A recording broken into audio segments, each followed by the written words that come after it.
Sebelum kita belajar memasuki pembulatan bilangan, Ibu akan mengulang kembali pelajaran di kelas 2 atau kelas 3 ya. Jadi penempatan angka ratusan, puluhan atau satuan atau bahkan ribuan atau bahkan ratusan ribu atau jutaan. Jadi di sini Ibu akan memberitahukan kalian karena nanti materinya ini akan bersangkut paut dengan apa yang Ibu jelaskan sekarang. Misalnya di sini ada angka 23. Nah, angka 2 ini berperan sebagai apa? Puluhan, ya. Puluhan. Angka 3 berperan sebagai apa? Satuan. Kenapa Bu bisa puluhan? Karena gini, 23 ini dibaca yang benar adalah 23. Ya. Berarti 2 puluhan, 3 satuan. Sekarang kalau misalkan ada angkanya 3 digit, 4, 7, 6.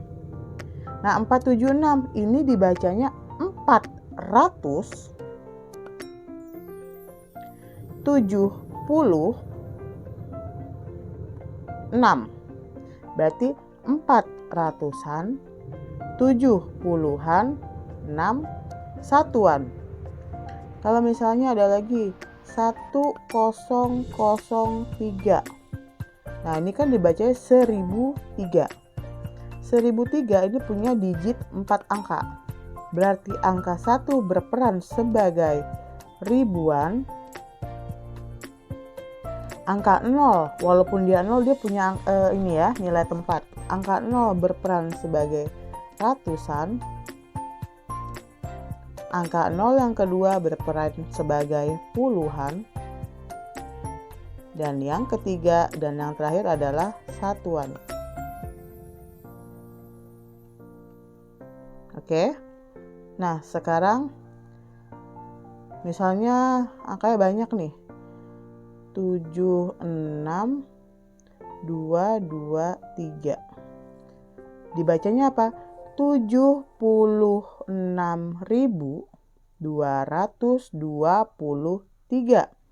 76.000. 70 berarti puluh ribuan.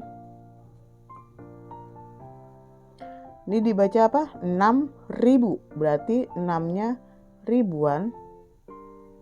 Ingat ya, ada ribuan, ada puluh ribuan, ada ratusan ribuan.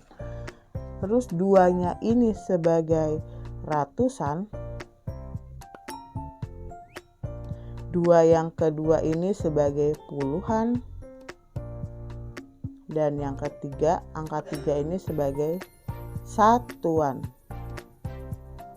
Ya, jadi dari sini kamu harus sudah paham nilai tempat dari masing-masing bilangan. Tergantung soal yang diminta nanti. Paham ya?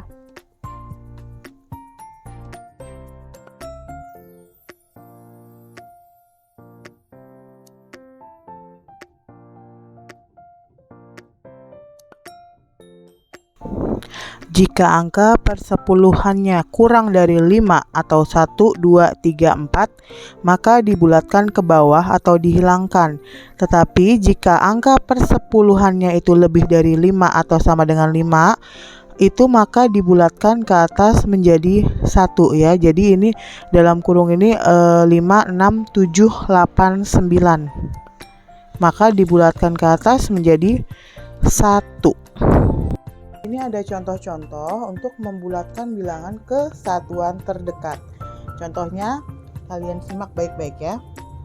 Jadi misalnya ada angka 0,1. Nah, ini dibulatkan ke satuan terdekat. Itu menjadi berapa? Menjadi 0. Kenapa 0? Karena di belakang koma ada angka 1. 1 itu kurang dari 5, berarti dibulatkan menjadi 0. Misalnya ada angka 0,6. Sama dengan berapa? Sama dengan 1. Kenapa 1? Karena angka 6 ini adalah angka yang ada di atas 5, yang sudah di atas 5. Jadi jika di belakang koma ini angkanya 5 atau lebih dari 5, maka dibulatkannya ke atas. Tetapi jika yang di belakang koma ini yang tadi seperti angka 1 ini, karena 1 itu kurang dari 5, maka dibulatkan ke bawah. Paham? Contoh lagi misalnya 1,21. Nah, Bu, kok di belakang koma ada 2 angka? Iya, nggak apa-apa. Jadi mau berapapun angkanya di belakang koma, tetapi kalian fokus ke perintahnya diminta untuk apa? Nah, di sini kan untuk membulatkan ke satuan terdekat. Ya, satuan terdekat itu jadi angkanya itu menjadi tidak ada komanya gitu ya.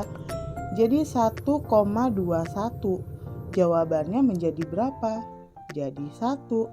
Kenapa 1? Karena di belakang koma ini ada angka 2. 2 ini adalah angka yang kurang dari 5. Jadi 1,21 jika dibulatkan menjadi 1. Oke, contoh lagi ya. Misalnya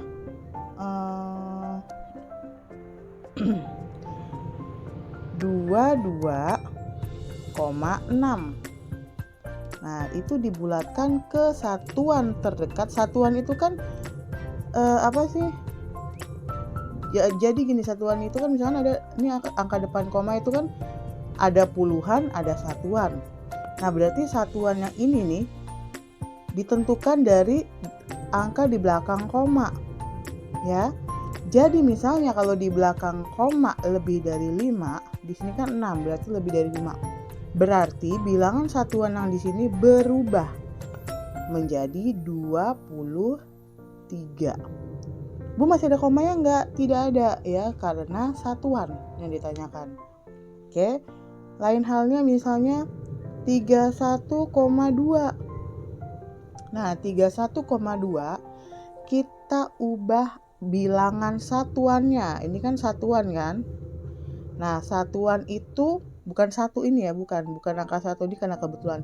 Satuan itu bisa ditentukan berubah atau tidak jika kita melihat tanda koma di belakang tanda koma maksudnya ya. Jadi di sini di belakang tanda koma ada angka 2. 2 ini adalah bilangan yang kurang dari 5. Berarti kalau dia kurang dari 5 dibulatkan menjadi 31. Berarti satunya berubah apa tidak? Tidak berubah. Kenapa tidak berubah?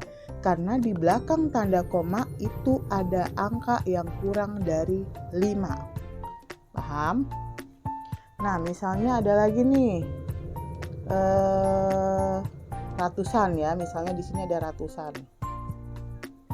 Perhatikan ya. Misalnya ada bilangan ratusan. Di sini ada misalkan 432,5 misalnya. Yang perlu kita rubah yang mana? Angka 4-nya, angka 3-nya, atau angka 2-nya? Di 4 ini kan menunjukkan ratusan. Oke. 3 ini menunjukkan puluhan. 2 ini menunjukkan satuan. Nah, berarti kita kan disuruh membulatkan ke bilangan satuan terdekat ya. Satuan terdekat itu berarti yang angka berapa? 4, 3, atau 2? Ya, angka 2. Nah, kita bisa menentukan si angka 2 ini bisa dirubah atau tidak dengan cara melihat angka di belakang koma. Nah, karena di belakang koma ada angka 5, maka pembulatannya menjadi ke atas atau bertambah ya. Jadi misalnya kalau udah angkanya 5 atau 5 ke atas seperti 6, 7, 8, 9, itu bilangan satuannya berubah menjadi bertambah. Nah, sekarang di belakang koma ada angka 5, berarti jawabannya menjadi 433. Yang tadinya ada angka 2 sekarang berubah menjadi 3 karena di belakang koma ada angka 5. Paham ya sampai sini ya?